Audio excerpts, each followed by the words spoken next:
The stars burned cold and silent above Nexus Prime Station. Inside the Galactic Council chamber, fear hung in the air like smoke. Representatives from 40 different worlds sat in their assigned seats, their bodies tense and their eyes fixed on the creature standing at the center of the room. Thraxus, the Undying, stood 7 feet tall.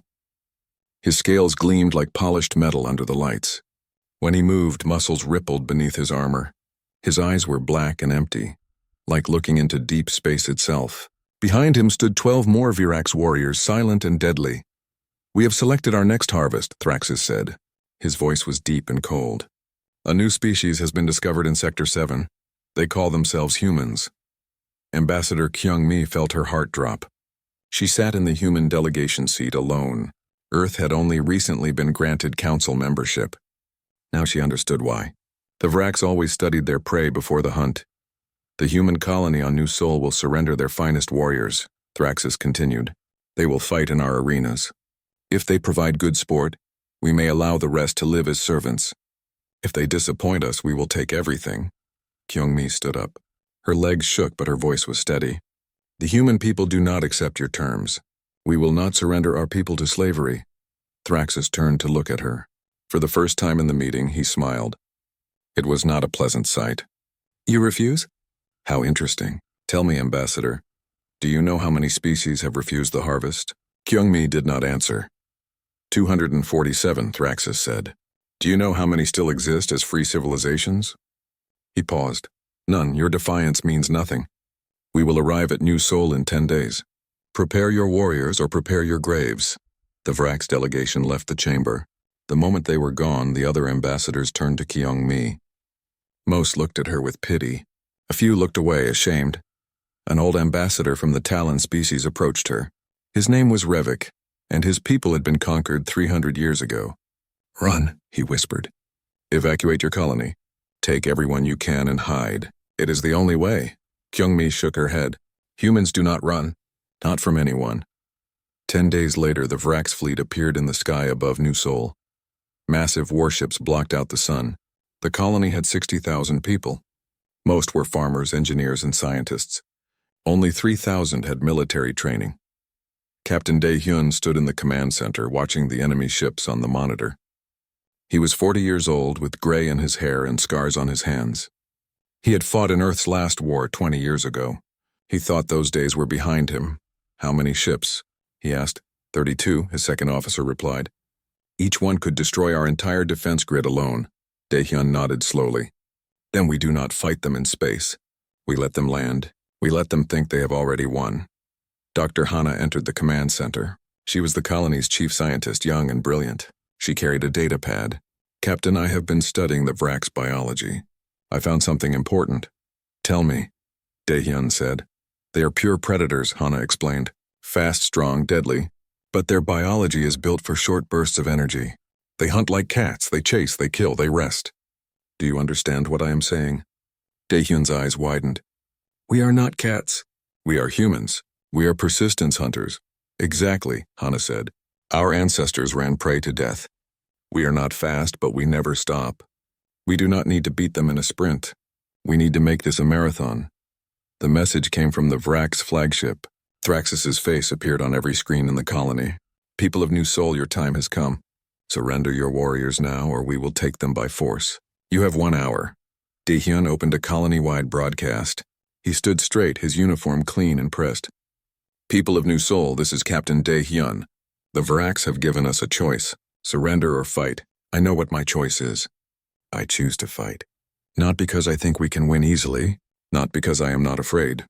I choose to fight because I am human, and humans protect their own." He paused. "The Vrax are stronger than us. They are faster than us. They have better weapons and bigger ships.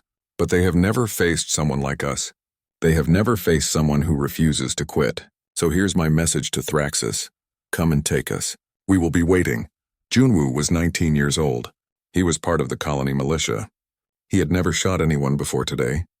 He stood with his unit in the main street watching the sky. His hands were shaking. The first Vrax dropships came down like falling stars. They landed in the center of the colony. The doors opened, and the warriors emerged. They moved like liquid death, weapons ready. Hold your fire, Daehyun's voice said in Junwoo's earpiece. Let them get close. Remember the plan. The Vraks advanced.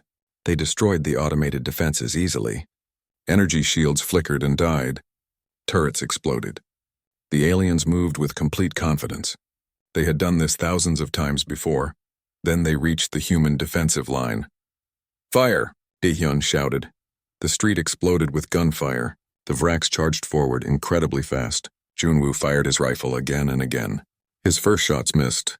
His third shot hit a Vraks warrior in the shoulder. The creature barely slowed down. The Vraks crashed into the human line like a wave. Hand-to-hand combat erupted. Junwoo saw his sergeant torn apart by alien claws. He saw his friends fall. Terror filled his mind. But something strange happened. The humans kept fighting. Even wounded, even dying, they kept fighting. They did not break. They did not run. They fell back to the second defensive line, firing as they retreated. Thraxus himself led the second wave. He moved like lightning, his blade cutting through armor and flesh. He had fought in 10,000 battles. He had killed warriors from 100 species. Nothing had ever stopped him. Then Junwoo ran at him. The young human had a plasma charge strapped to his chest. For humanity! He screamed. Thraxus tried to dodge, but the boy grabbed him. The charge detonated. The explosion threw Thraxus backward. When he stood up, his armor was cracked and his left arm hung useless. It would regenerate, but it would take time.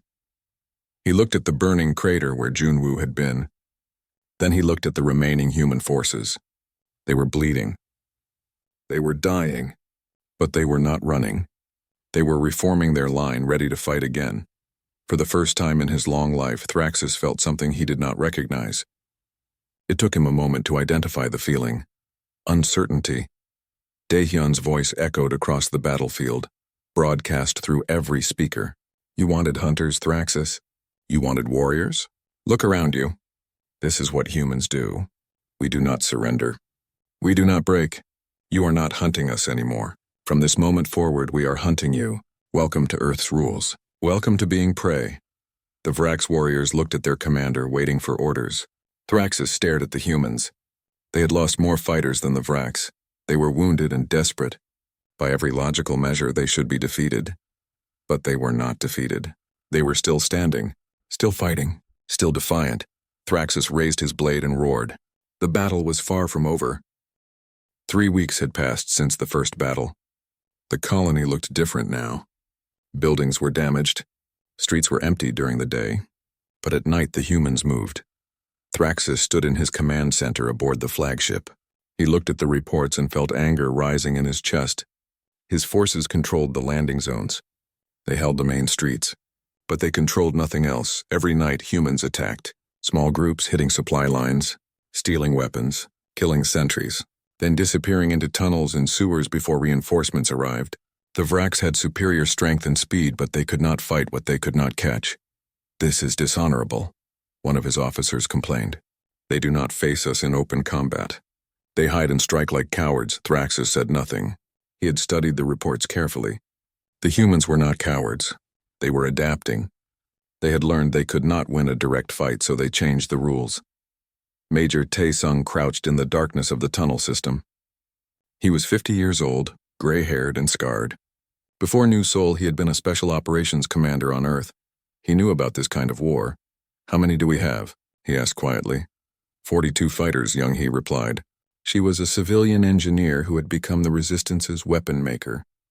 We have enough ammunition for one more raid. Then we make it count, Taesung said. Bora, show me the patrol patterns. Bora was only 16, but she had a perfect memory. She had spent 3 weeks watching the Vraks patrols, learning their routines. She drew on the wall with chalk, marking times and routes. They change guards every 6 hours, she said. But there is a pattern. They always send the same squad to the water treatment plant. 12 warriors, same time every night. Taesung smiled. Good. Tonight we teach them why routine is dangerous. In her laboratory, Dr. Hana worked with stolen Vraks blood samples. She had been testing theories for weeks. Finally, she understood. Captain, she called over the comm. I need you to see this. Daehyun arrived an hour later, moving through the tunnels. He looked tired. They all looked tired. But humans could be tired and keep moving. That was their advantage. What did you find? He asked. Hana showed him the microscope display. The Vraks regenerate incredibly fast, but regeneration requires energy, massive amounts of energy. Their bodies are designed for short, intense fights followed by rest periods. Do you understand? We are exhausting them, Daehyun said slowly. Exactly. Every wound we give them, they heal. But healing drains them. If we keep hitting them, keep making them regenerate, they will eventually collapse. We are not trying to kill them faster than they can heal. We are trying to tire them faster than they can rest. Daehyun felt hope for the first time in weeks. We are not fighting a war of destruction. We are fighting a war of attrition. And humans, Hana said with a tired smile, are very good at attrition. That night, Taesung led his team through the tunnels. They moved quietly, conserving energy. The Vraks patrol appeared exactly on schedule. 12 warriors walking with confidence. Remember the plan, Taesung whispered. We do not try to kill them. We wound them and run. Make them chase us. Make them use their energy. The humans opened fire from 3 directions. The Vraks reacted instantly, their enhanced reflexes kicking in. They charged toward the attackers incredibly fast. But the humans were already running. The chase began. The Vraks were faster, but the tunnels were narrow and dark. The humans knew every turn. They led the Vraks deeper into the underground maze. 1 hour passed. 2 hours, 3, the Vraks kept chasing. Their pride would not let them give up. But their bodies were slowing down. Young Hee had placed traps throughout the tunnels. Not deadly traps, but painful ones. Spikes that caused wounds. Acid that burned. Each injury forced the Vraks to regenerate. Each regeneration drained their energy. After 6 hours, the Vraks warriors began to stumble. Their legendary speed was gone. They were breathing hard, something they never did. Their regeneration was slowing. After 10 hours, the first Vraks warrior collapsed. Then another. Then another. Taesung and his team turned around. They walked back to where the Vraks lay, too exhausted to fight. The humans were tired too, but they could still move. They took the Vraks' weapons and armor, then left. Do not kill them, Taesung ordered. Let them report back. Let them tell Thraxus what happened here. When the Vraks warriors finally returned to their base, 14 hours after the ambush began, Thraxus saw the truth in their faces. They were not injured. They were exhausted, humiliated. They hunted us, one warrior reported, for hours. We chased them but could never catch them. They wounded us again and again. We had to regenerate constantly. Eventually we could not continue. Thraxus dismissed them. He stood alone, thinking. His species had conquered the galaxy through overwhelming force. They were stronger, faster, more deadly than anyone else. But the humans had found the one weakness no one had ever exploited. The Vraks could not maintain their power indefinitely. They are persistence hunters, he said to himself. We are sprinters. They are running us to death. News of the raid spread across the colony. Human morale improved. More people joined the resistance. Young Hee created new weapons from captured Vraks technology. Bo-Ra mapped more patrol patterns. One night, Young Hee showed Daehyun her new invention. It was a sonic weapon, tuned to the specific frequency of Vraks' hearing. Their senses are enhanced, she explained. That is usually an advantage. But enhanced senses can be overloaded, she demonstrated. The device emitted a sound that made Daehyun's teeth hurt. For us, it is uncomfortable. For them, it will be agonizing. It will not kill them, but it will blind and deafen them temporarily. How many can you make? Daehyun asked. 50, maybe 100. Give me a week. You have 3 days, Daehyun said. Thraxus will not wait much longer.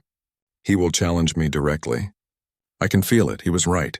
2 days later, Thraxus's message broadcast across the colony. His face appeared on every screen that still worked.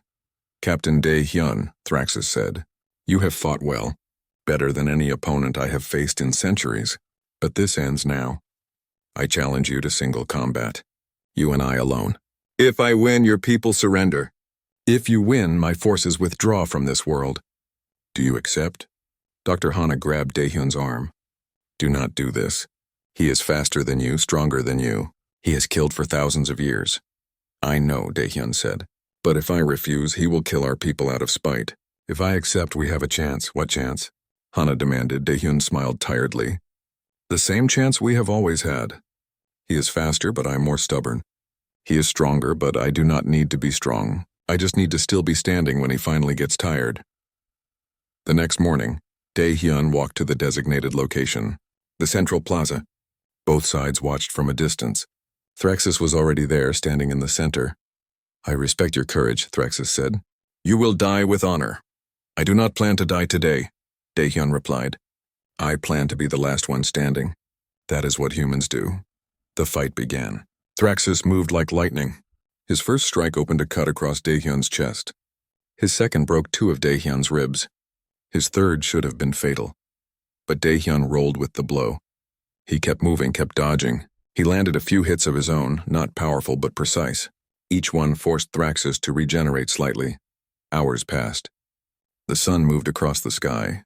Daehyun bled from dozens of wounds. He was slower now, weaker. But he was still standing, still fighting. And Thraxus, for the first time in his long life, was breathing hard. His regeneration was slowing. His strikes were less precise. "Why will you not fall?" Thraxus roared in frustration. Daehyun spat blood and smiled. "Because I am human. We do not know how to give up." The fight continued, and slowly, impossibly, Thraxus began to falter. Daehyun landed a solid blow to his head. Thraxus staggered. Then Daehyun did something no warrior had ever done to Thraxus. He kept hitting him, again and again, even as his own body screamed in pain. He did not stop. Finally, Thraxus fell to one knee. The crowd went silent. The greatest warrior in the galaxy, defeated by a bleeding, exhausted human who refused to quit. Thraxus looked up at Daehyun with something new in his eyes. Respect, maybe even fear. "You win," Thraxus said quietly. Then he retreated to his ship. 2 months after the duel, everything had changed. Thraxus had kept his word and pulled his ground forces back to their ships. But he did not leave the system. His fleet stayed in orbit, watching, waiting. Then the message came from Earth. Admiral Insu was bringing reinforcements. The fleet had been traveling for 2 months at maximum speed. They would arrive in 3 days. Daehyun stood in the command center reading the message. His wounds had healed mostly. He still moved carefully. Dr. Hana stood beside him, concern on her face. "How many ships?" she asked. 22, Daehyun replied. "Against their 32.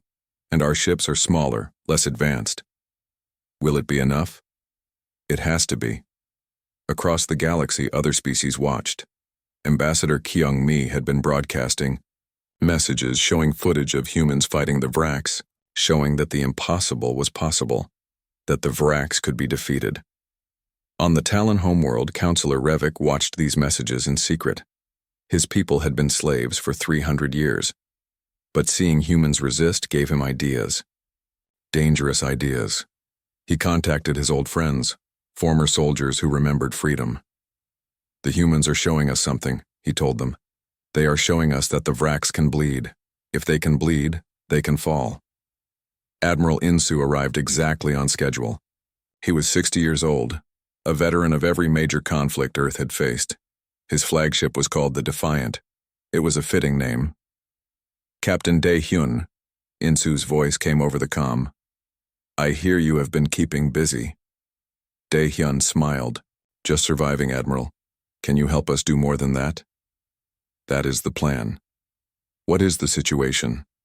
"The Vraks fleet is still here. Thraxus is waiting for reinforcements. If we let him gather more ships, we will never win." "Then we do not let him wait," Insu said. "We attack now." The human fleet moved into position. They were outnumbered and outgunned. But they had one advantage the Vraks did not expect.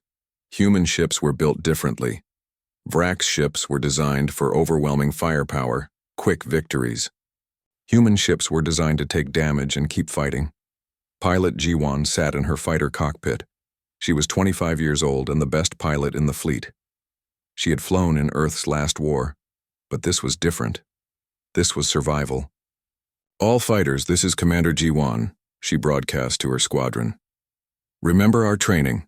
Vraks pilots are faster and their ships are more powerful, but they fight with rules. We do not have rules. We do what works. If that means ramming them, we ram them. If that means using debris as weapons, we use debris. We are not here to fight fair. We are here to win." The battle began. Vraks warships opened fire first. Their weapons were devastating. 3 human ships took critical damage in the first minute, but they did not explode. Human engineers had designed redundant systems, backup power, emergency repairs. The damaged ships kept fighting. G1 led her squadron into the chaos. Vrax fighters swarmed toward them. The enemy pilots flew with precision and skill. But G1 flew with desperation and creativity. She saw a piece of destroyed ship floating in space. An idea formed. "Follow me," she told her squadron. She flew behind the debris, letting the Vrax fighters chase her. At the last second, she dove away. The Vrax pilots tried to follow but crashed into the debris. "That is impossible," one of her pilots said in amazement. "Impossible is what we do," G1 replied. "Again, use everything. The asteroids, the debris, even our own damaged ships. Make them fight in chaos. They hate chaos." Meanwhile, Major Tae-sung led a boarding party. They used captured Vrax technology to attach to the enemy flagship. It was insane. It should not have worked. But humans had learned that doing the impossible was sometimes easier than doing the difficult. His team cut through the hull and entered the Vrax ship. Alarms screamed. Vrax warriors rushed toward them. But the humans had sonic weapons now, thanks to Young Hee. The Vrax's enhanced senses became a weakness. "Plant the charges," Tae-sung ordered. "We have 5 minutes." They ran through the corridors, fighting when necessary, hiding when possible. Young Hee had designed the explosives to disable the ship's weapons, not destroy it completely. Dead Vrax could not surrender. Defeated Vrax could. More importantly, Tae-sung had a second objective. He broke into the communication center and stole the encryption codes. Everything the Vrax broadcast across their empire, humans would now be able to hear. "Charges planted," his demolition expert reported. 2 minutes. They ran back to their entry point. Vrax warriors blocked their path. There were too many to fight through. Tae-sung made a decision. "Blow the charges early," he ordered. "Now." The explosion rocked the ship. The Vrax warriors staggered. Tae-sung's team used the confusion to fight through and reach their ship. They detached and flew away just as the Vrax flagship's weapons went offline. Ambassador Kyung-mi watched from the surface. The stolen codes were transmitting to her station. She immediately understood their value. She could now broadcast messages across the entire Vrax communication network. She recorded a message and sent it everywhere. To every conquered world. To every slave species. To every corner of the Vrax Empire. "People of the galaxy," she said. "I am Ambassador Kyung-mi of Earth. You are watching a battle right now. The Vrax told you they were invincible. They lied. Watch as human ships, smaller and weaker than theirs, fight them to a standstill. Watch as human warriors board their flagship and disable it. We are not stronger than the Vrax. We are not faster. But we refuse to surrender, and that makes all the difference." She paused, then continued. "The Vrax have ruled through fear, but fear only works if you believe in it. We stopped believing. We stopped being afraid, and now we are winning. Join us. Rise up. Fight for your freedom. Humanity stands with you." The message went everywhere. On dozens of worlds, conquered peoples heard it. They saw the footage of humans fighting. They saw the impossible happening. On the Talon homeworld, Counselor Revik played the message for his people. "The humans are giving us a gift," he said. "They are giving us hope. Now we must give them something in return.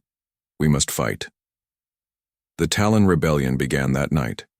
It spread to other worlds within days.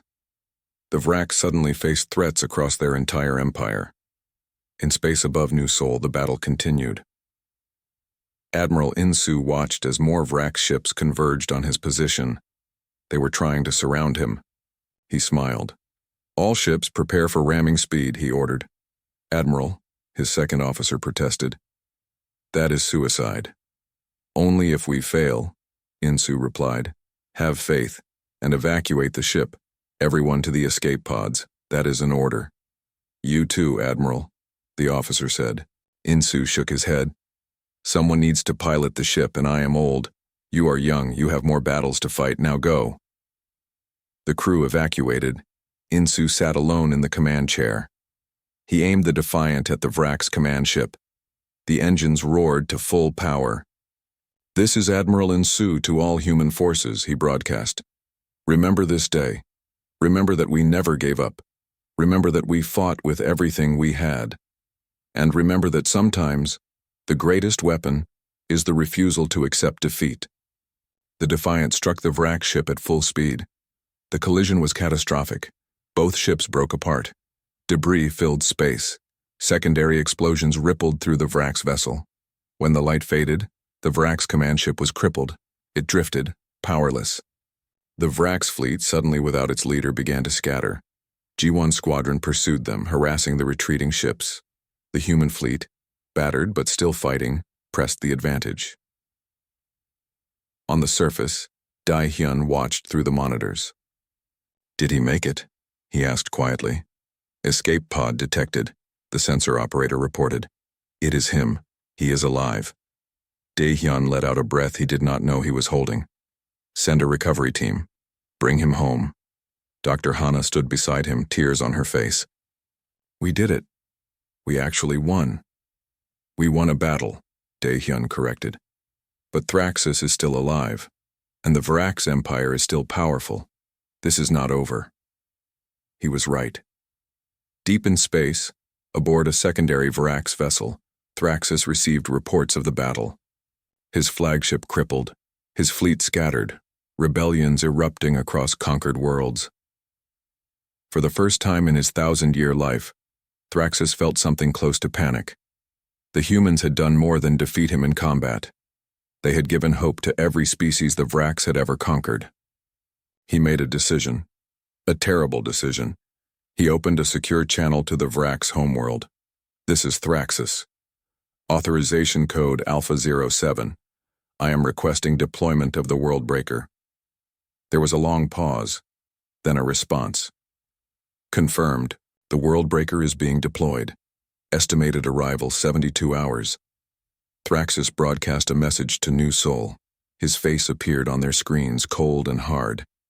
"Captain Dae-hyun, you have fought well. You have inspired the galaxy against us. For that you must be punished. The Worldbreaker is coming. It is a weapon that can destroy planets. In 3 days, it will arrive. In 3 days and 1 hour, New Sol will cease to exist. Evacuate if you can. Run if you must. It will not matter. Your world ends in 3 days." The transmission ended. Silence filled the command center. Finally, Dae-hyun spoke.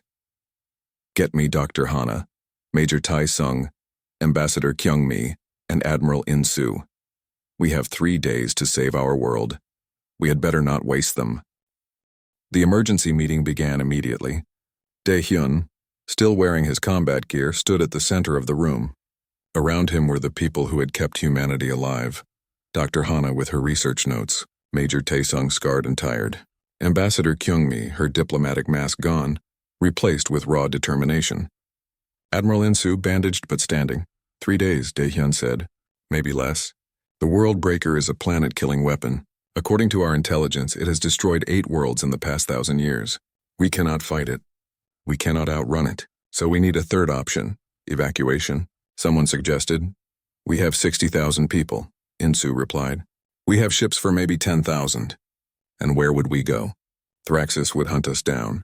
No, evacuation is surrender with extra steps." "Then we find a way to stop it," Dae-hyun said. "Dr. Hana, what do we know about the Worldbreaker?" Hana pulled up the stolen data from Major Tae-sung's raid. Blueprints and technical specifications filled the screens. "It is massive. 3 times larger than any ship in their fleet. But it is not a ship exactly. It is more like a mobile star collector." "What does that mean?" Dae-hyun asked. "It collects solar radiation," Hana explained. "Massive amounts of it. Then it converts that energy into a single focused beam. That beam can crack a planet's crust. But here is the important part. It needs to collect the energy first. It needs to position itself near a sun and absorb radiation for approximately 1 hour." Tae-sung leaned forward. "So we need to block its view of the sun." "Blind it?" "Exactly," Hana said. "If we can deploy massive reflective shields between the Worldbreaker and the sun, we can slow its charging. Maybe even prevent it." Young-hee, who had been listening quietly, spoke up. "We do not have materials for shields that large. But the Vraks do. Their ships use energy shields for defense. If we could repurpose the shield generators from the damaged Virax ships, We could create a barrier. How many generators would we need? Inzu asked. At least 200? Young-hee calculated. And they would need to be positioned precisely. The margin for error is tiny. How long to set this up? Daehyun asked. With our current resources, a week, maybe 2. We have 3 days. Young-hee shook her head. Then it is impossible. Impossible is what we do, Ji-won said from the doorway. She had just arrived, still in her flight suit. Tell me what needs to happen. My squadron will make it happen. For the next 2 days, New Seoul became a hive of desperate activity. Engineering teams stripped shield generators from every damaged Vrax ship. Pilots practiced precision formation flying. Scientists calculated positions and trajectories. Ji-won barely slept. She trained her squadron relentlessly. Each fighter would tow multiple shield generators into position. The slightest error would disrupt the entire formation. This is insane, one of her pilots said. We are trying to build a wall in space. With equipment we barely understand. In less than 3 days. Yes, Ji-won agreed. And if we fail, everyone we love dies. So we will not fail. Again. Practice the approach pattern again. Meanwhile, Ambassador Kyung-mi made another broadcast. This time she spoke directly to other species. To potential allies. The Vrax are bringing their planet killer to our world, she said. They want to make an example of us. To show the galaxy what happens when you resist. But we will not die quietly. We will fight until the last moment. And if we fall, remember us. Remember that humans chose freedom over slavery, even when it cost everything. The broadcast reached Counselor Revik on the Talon homeworld. His rebellion had been growing, but it was still small. Not enough to threaten the Vrax. But Kyung-mi's message changed something in him. He gathered his people. The humans are going to die because they inspired us to fight. They gave us hope, and now the Vrax will destroy them for it. Are we going to let that happen? Are we going to let them die alone? His people looked at each other. Then one by one they began to nod. Then we attack, Revik said. Every Vrax installation on our world. Every patrol. Every supply depot. We make them pull forces away from New Seoul. We buy the humans time. The Talon uprising began that night. It was followed by uprisings on 12 other worlds. The Vrax Empire, already strained, began to crack. On the 3rd day, the Worldbreaker arrived. It was massive beyond comprehension, a structure so large it seemed to bend space around it. When it entered the system, every sensor on New Seoul screamed warnings. Thraxus broadcast one final message. You have 1 hour to evacuate.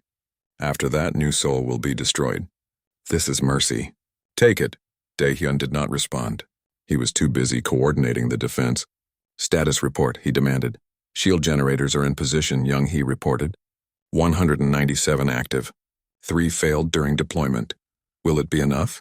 Daehyun asked. Maybe. We will know in 50 minutes. The Worldbreaker began its charging sequence. Massive solar collectors unfurled. Energy readings spiked. The shield barrier activated, reflecting sunlight away from the weapon. It is working, Hana said, watching her instruments. The Worldbreaker's charge rate is dropping. 50% reduction, 60%, but the weapon kept charging. Slower than normal, but still charging. At this rate, Hana calculated, it will have enough power to fire in 90 minutes instead of 60. We slowed it down, but we did not stop it. Daehyun felt despair creeping in. They had done the impossible, and it was not enough. Options? He asked. We cannot stop it from charging, Hana said. But maybe we can change what it fires at. What do you mean? The targeting system. Major Taesung stole their communication codes. Maybe we can use those codes to access the Worldbreaker's systems. Reprogram the target. Change it to what? Insu asked. Hana pulled up a star map. Here, the Vrax primary shipyard. It is where they build their fleet.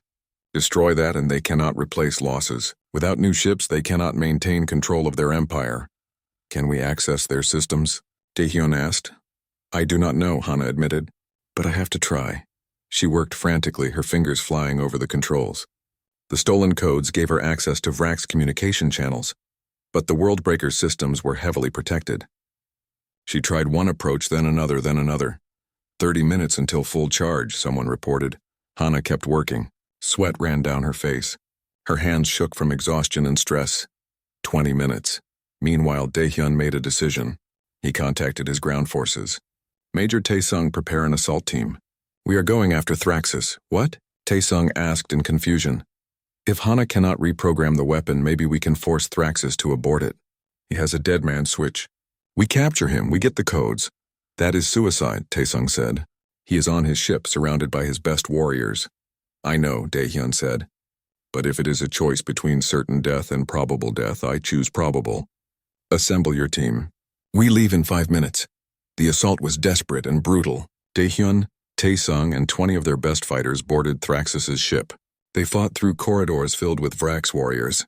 Every step was paid for in blood. They found Thraxus in his command chamber. The ancient warrior stood waiting, his blade ready. You are too late, he said. Even if you kill me, the weapon fires. Nothing can stop it now. Then I will die knowing I made you bleed, Daehyun replied. They fought. It was the most vicious battle Daehyun had ever experienced. Thraxus was wounded but still incredibly dangerous. The fight ranged across the chamber. 10 minutes until weapon discharge, the computer announced. On New Sol, Hana finally broke through. I am in, she shouted. I have access to the targeting system. Can you change the target? Insu demanded. Yes, but there are safety protocols. Multiple confirmations required. I need more time. You have 8 minutes, Insu said grimly. Hana worked faster than she ever had in her life. Override codes, safety bypasses, authorization protocols. Each one took precious seconds. On Thraxus's ship, Daehyun was losing. The ancient warrior was too skilled, too experienced. But Daehyun kept fighting. He would not give up.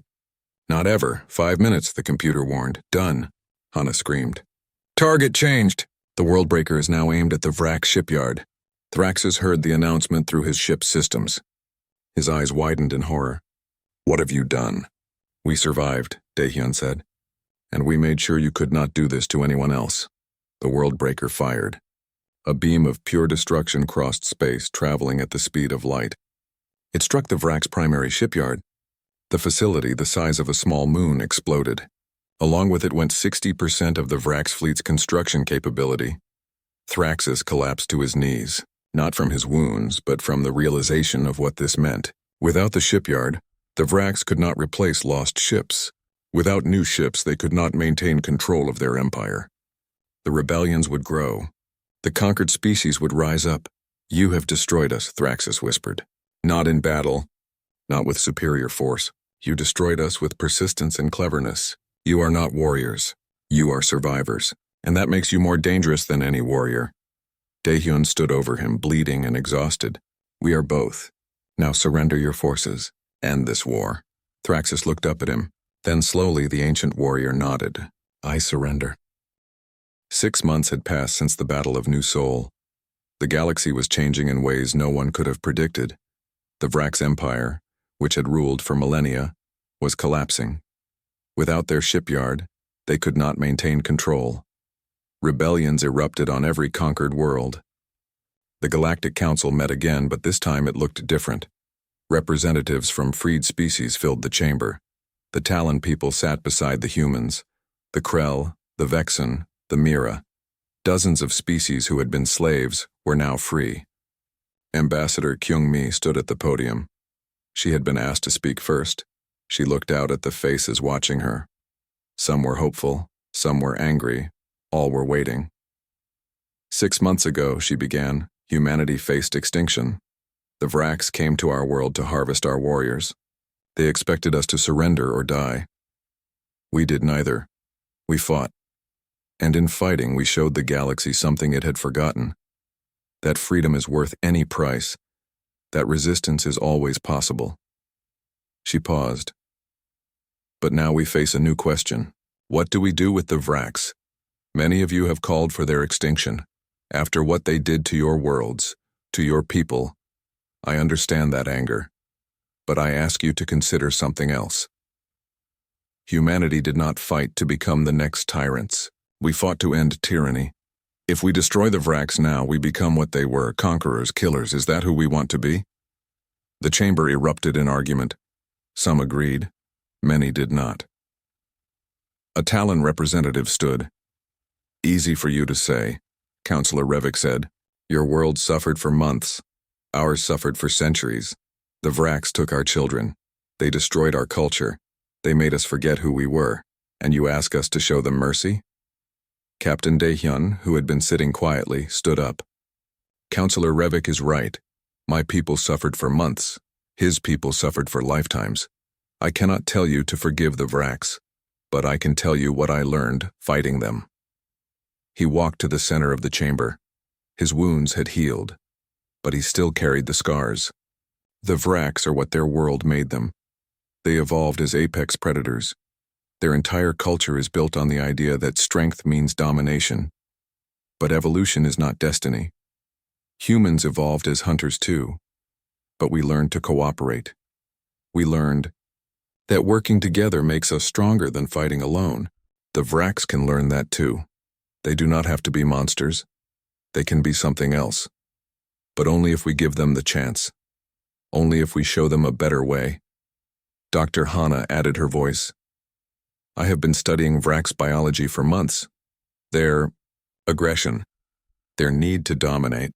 These things are partly biological, but biology can be influenced by environment. If we help them create a new culture, a new way of living, they can change. And if they refuse, someone asked, if they try to rebuild their empire, then we stop them, Admiral Insu said firmly. But we give them the choice first. We offer peace. If they reject it, then we do what is necessary, but we do not become executioners without trying diplomacy first. The debate continued for hours. Finally, a vote was called. The decision was narrow, but it passed. The Vraks would be offered peace terms. They would be required to surrender their military fleet. They would be monitored by a joint peacekeeping force, but they would be allowed to survive. Thraxus was brought before the council. The ancient warrior looked different now. Smaller somehow, without his empire behind him. He stood alone, facing the species he had conquered. You have a choice, Kyungmi told him. Accept our terms of peace or face continued war. But know this. If you choose war, you will lose. Your fleet is broken. Your shipyard is destroyed. You cannot win. Thraxus was silent for a long moment. Then he spoke. For 1,000 years, I believed that strength was everything, that the strong had the right to rule the weak. Captain Daehyun taught me I was wrong. He defeated me not with strength but with persistence, with refusal to surrender. He looked at Daehyun. You could have killed me. You should have killed me. But you offered mercy instead. I do not understand this, but I respect it. The Vraks accept your terms. We surrender. The chamber erupted in noise. Some cheered, some protested. But the decision was made. Over the following months, the galaxy rebuilt. New Sol became a symbol of unity. The colony was reconstructed with help from dozens of species. It became a place where everyone was welcome. Pilot Jiwon struggled with the peace. She had lost so many friends in the war. Part of her wanted revenge. But Young Hee helped her understand something important. We won, Young Hee told her. Not just the battle. We won the chance to be better than them. Your friends died so we could have peace.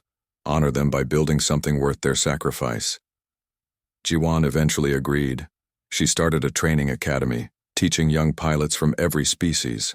Humans, Talons, even young Vraks who wanted to learn a new way.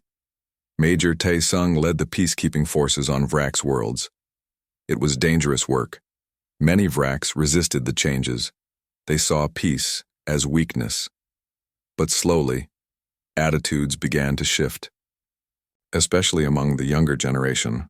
One young Vraks warrior approached Tae-sung one day. You defeated us, the warrior said, but you did not destroy us. Why? Because destruction is easy, Tae-sung replied. Building something better is hard. We chose the hard path. Teach me, the young Vrak said. Teach me this hard path. Tae-sung smiled. I will. Dr. Hana established a research institute on New Sol. Scientists from every species came to study there. They worked together, sharing knowledge.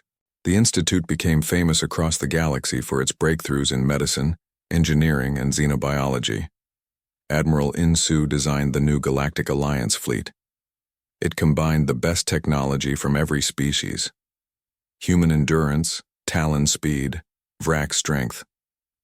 The fleet was not built for conquest. It was built for defense, to ensure that no species could ever dominate the others again.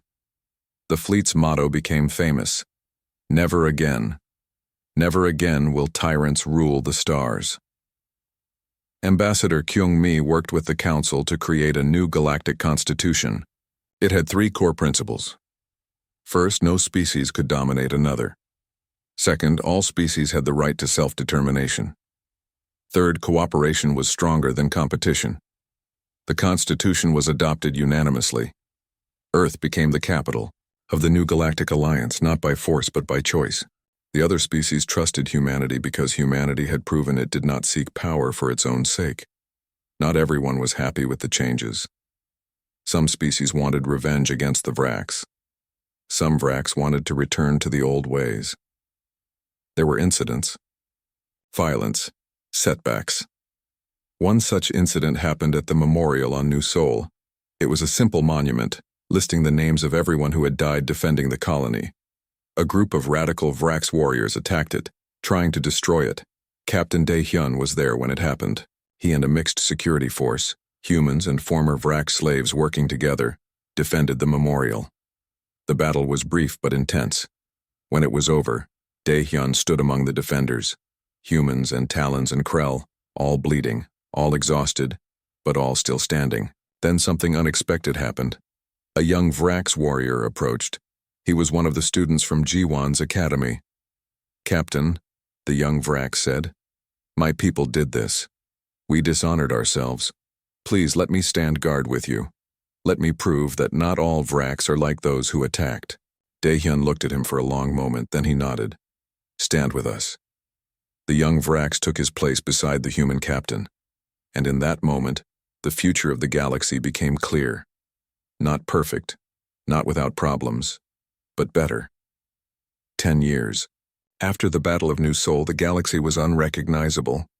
Trade flourished between species. Cultural exchanges were common. Children grew up learning about dozens of different civilizations. New Sol had been completely rebuilt. It was no longer just a human colony. It was a galactic city where every species lived together. Humans, Talons, Vrax, Krell, Mira. Thousands of different peoples, all calling it home. On the 10th anniversary of the battle, a massive celebration was held. Captain Dae-hyun, now Admiral Dae-hyun, and commander of the Galactic Alliance fleet, stood at the memorial with Dr. Hana, Jiwon, Young-hee, and Admiral In-soo. Thousands of people gathered, representatives from every species in the Alliance, former enemies standing together, children who had been born after the war, who knew only peace. Ambassador Kyung-mi, now the head of the Galactic Council, gave a speech. Her hair was grayer now, but her voice was still strong. 10 years ago, she said, we stood at the edge of extinction. The Vrax came to our world with overwhelming power. They expected us to surrender or die.